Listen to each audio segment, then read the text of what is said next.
È bella così. Adesso questa è camminata, non si passa più con le macchine, ma ci sono i dintorni che si può camminare. Insomma, cioè, per noi va bene, però usciamo da Preganziolo.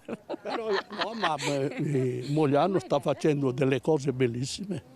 Alla coppia di Preganziol, che a Mogliano ci viene ogni tanto, magari in occasione del mercato, la nuova piazza Caduti piace moltissimo. L'opinione di chi risiede qui invece appare se non altro più articolata, perché dubbi sui lavori in realtà ce ne sono, vuoi dal punto di vista estetico che da quello della viabilità. So che sono stati fatti dei lavori di fondo, anche se sembra che non sia stata fatto un gran lavoro esteticamente.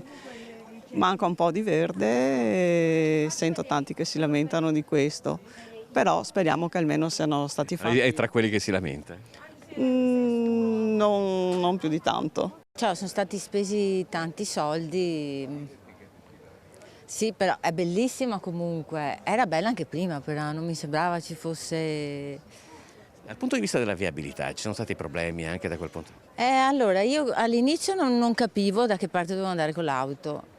Ma anche adesso infatti io vengo in bicicletta, ma comunque dovrebbero venire tutti quanti in bicicletta ovviamente.